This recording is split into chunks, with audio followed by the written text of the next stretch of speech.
Marquette Law School released a poll yesterday looking at politics here in Wisconsin, and we've got a lot to break down here with Charles Franklin, the director of the poll. Good to see you again. Good to be here. Yeah, what's interesting is you've changed the methodology, and a big part of that is how you reach people on the phone. As people may have said, people don't like to answer the phone these days. What? So what we're now doing is we're still doing a completely random sample. This is not something you can just volunteer to do. You have to be sampled. But we sample from the voter list, and then we send an email if we have an email address and invite people to answer online. And if not, we'll call people. And what we found is people really like answering online. They can do it on your phone, your laptop, your tablet, and oddly, that's better than calling during dinner. So we did about 2/3 of the interviews by online, 1/3 or a little less by phone. That'll be our standard model going forward. Interesting. All right, let's look at some of the results. Governor Evers' approval rating. It's bumped up quite a bit to 57% approval. He was in the 40s, high 40s, back in October, just before the election, a time when, you know, obviously people were being critical of him. No surprise that there's a big partisan gap on this. But the Republicans went up quite a bit. Republicans went up, you know, I mean, all of 17% approval among Republicans, but these days, cross-party approval, that's pretty good. I think on balance, you'd take away from this that A, getting reelected is a big help, but B, the spring has had a lot of tough negotiating between the governor and the legislature, but all in all, it's kind of evolved to a reasonably positive outcome, I think, though. Don't say so until it's all over, until we know about the budget finally. Yeah, well, what about the GOP primary that would see former President Trump against Governor Ron DeSantis?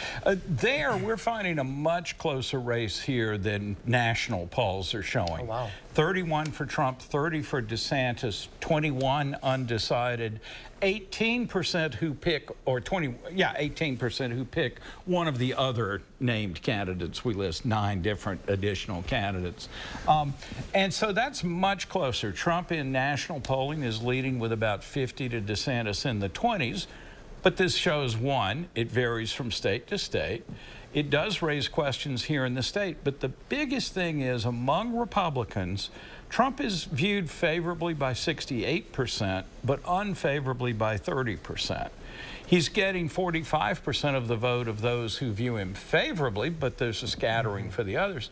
He's getting no votes at all from those Republicans that have an unfavorable view of him.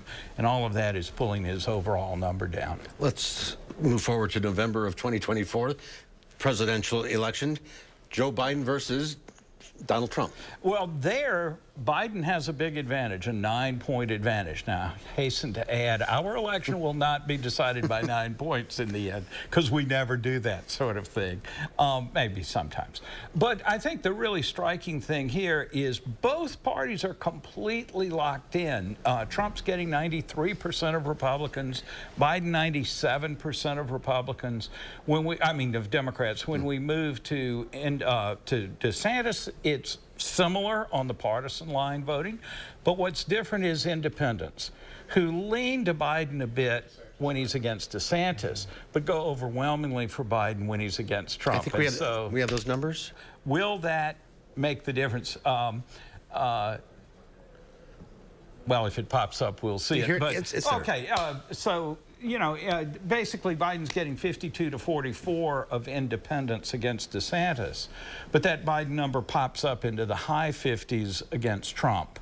And so it's independents who are reticent about Trump, not Republicans who are turning against Trump.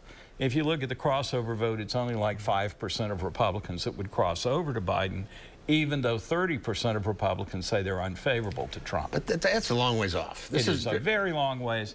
What I try to say is, remember, this is a snapshot today. Then we'll take another snapshot and another snapshot. Eventually, we'll have a movie of how this election has evolved from now to Election Day. But don't think that the first scene of a movie predicts how the very last scene of that movie ends. You could have a surprise ending. Right. It could. And we've seen a couple of those. Yes, we have. Charles, good stuff as usual. Thanks for being with us. Thank you.